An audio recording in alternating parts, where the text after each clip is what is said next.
ദൈവസ്നേഹം ഓരോ പ്രഭാതത്തിലും ദൈവം നൽകുന്ന സ്നേഹം വലുതാണ്. നാം അത് തിരിച്ചറിയുന്നില്ല. നമ്മുടെ ആവശ്യങ്ങൾ നടക്കാതെ വരുമ്പോൾ നാം ദൈവത്തെ മറക്കുന്നു.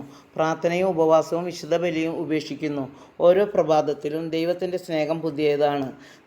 നമ്മുടെ ദൈവത്തോടുള്ള മനോഭാവം എങ്ങനെയുള്ളതാണ്? എൻ്റെ കാര്യങ്ങൾ സാധിച്ചു തരുമ്പോൾ ദൈവത്തോട് ചേർന്ന് നിൽക്കും. കിട്ടിയില്ലെങ്കിൽ നമ്മുടെ മനോഭാവം മാറുന്നു.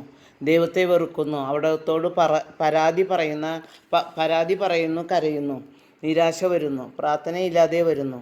കർത്താവ് നമ്മെ സ്നേഹിക്കുന്നു. നാം അവിടുത്തെ സ്നേഹിച്ചുമില്ലെങ്കിലും അവിടുന്ന് നമ്മെ സ്നേഹിക്കുന്നു കരുതുന്നു. കർത്താവിൻ്റെ സ്നേഹത്തിൻ്റെ ആഴം നമുക്ക് മനസ്സിലാക്കാൻ സാധിക്കുകയില്ല. കർത്താവ് നമ്മെ സ്നേഹിക്കുമ്പോഴും സഹനങ്ങളും ത്യാഗങ്ങളും നമുക്കുണ്ടാകും. അത് നമ്മൾ സന്തോഷത്തോടെ സ്വീകരിക്കുമ്പോൾ പിന്നെ അവിടുന്ന് തരുന്ന അനുഗ്രഹങ്ങൾ വലുതായിരിക്കും. നാം ചിന്തിക്കുന്നതിനും കൂടുതൽ അവിടുന്ന് നമുക്ക് ചെയ്തു തരും. നാം മക്കളെ ശാസിക്കാറില്ലേ? തെറ്റ് ചെയ്യുമ്പോൾ അവരെ ഇഷ്ടമില്ലാതെ വരുന്നില്ല. അതുതന്നെയാണ് താൻ സ്നേഹിക്കുന്നവരെ അവിടുന്ന് പ്രകരിക്കുന്നു, ശിക്ഷണം നൽകുന്നു. നമുക്ക് സഹനം വരുമ്പോൾ, ചോദിച്ചത് കിട്ടാതെ വരുമ്പോൾ പിറുപിറുക്കുന്നു. എങ്കിലും ദൈവം നമ്മെ സ്നേഹിക്കുന്നു.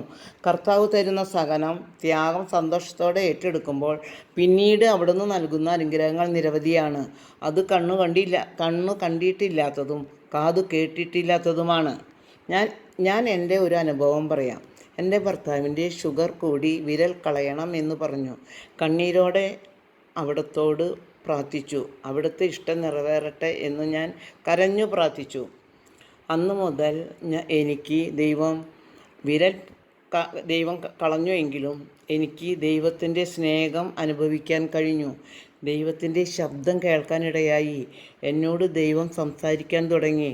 പുതിയ സ്തുതിപ്പുകൾ നൽകി. അപകടങ്ങളിൽ കരം നൽകി രക്ഷിച്ച അനുഭവങ്ങളും എനിക്ക് ഉണ്ടായിട്ടുണ്ട്. എങ്കിലും ഇപ്പോഴും ത്യാഗങ്ങൾ ഞാൻ സഹിക്കുന്നുണ്ട്. എങ്കിലും ദൈവം എന്നെ അതിയായി സ്നേഹിക്കുന്നു. നമുക്ക് നമ്മുടെ ജീവിതത്തിൽ സഹനങ്ങളും വേദനകളും ഉണ്ടാകുമ്പോഴും കർത്താവ് എന്നെ സ്നേഹിക്കുന്നുണ്ട് എന്നുള്ള വിചാരത്തോടെ കർത്താവിനോട് ചേർന്ന് നിൽക്കാം. അവിടുന്ന് നിന്നോടും ചേർന്ന് നിൽക്കും. നമുക്ക് കർത്താവിൻ്റെ സ്നേഹത്തിൻ്റെ മുമ്പിൽ മുട്ടുകുത്താം. ആമേൻ.